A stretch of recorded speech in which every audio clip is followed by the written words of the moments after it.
ഇന്ന് നമ്മുടെ കോഴിക്കോടിന്റെ ബീച്ചിന്റെ ഈ നിറഞ്ഞ സദസ്സിന് മുൻപിൽ ടൂറിസം ഇന്നോവേഷൻ അവാർഡ് ദാന ചടങ്ങാണ് ഇനി. അതിനുവേണ്ടി വിശിഷ്ടാതിഥികളെ ഞാൻ വേദിയിലേക്ക് സ്നേഹാദരപൂർവ്വം സ്വാഗതം ചെയ്യുന്നു. മാധ്യമം ഒരുക്കുന്ന ടൂറിസം ഇന്നോവേഷൻ എക്സലൻസ് അവാർഡ് ഏറ്റുവാങ്ങുന്നതിനായി നിറഞ്ഞ കയ്യടികൾ നൽകിക്കൊണ്ട് വേദിയിലേക്ക് സ്വാഗതം ചെയ്യാം ദ മാനേജിംഗ് ഡയറക്ടർ ഓഫ് ജസ്പേഡ് real estate company mister Nishad Aboobacker and the chairman of ജസ്പേഡ് റിയൽ മിസ്റ്റർ നിസാർ അബൂബക്കർ. ഒരു നല്ല കയ്യടി കൊടുക്കാം. ടൂറിസം ഇന്നോവേഷൻ അവാർഡ് ജേതാക്കളായ ജസ്പേഡ് real estate company managing director mister Nishad Aboobacker and the chairman of ജസ്പേഡ് real estate company mister Nisar Abubakar.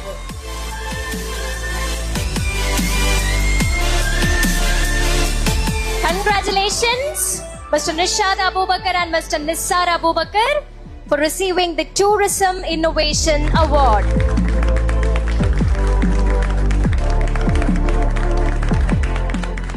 Thank you very much and congratulations, Mr. Nishad, Mr. Nisar and Mr. John Baby. Thank you very much for joining us on stage.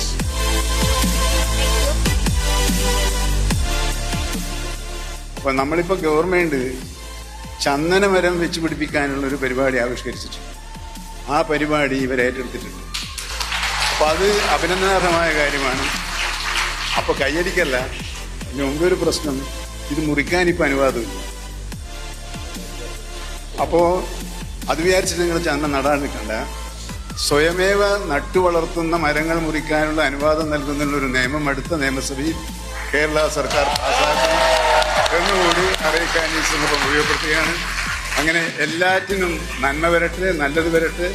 നിങ്ങളുടെ ജീവിതത്തിൽ നന്മയുടെ ഓർമ്മകളിലെ ഒരു ദിവസമായി ഈ ദിവസം മാറട്ടെ എന്ന് ആശംസിച്ചുകൊണ്ട്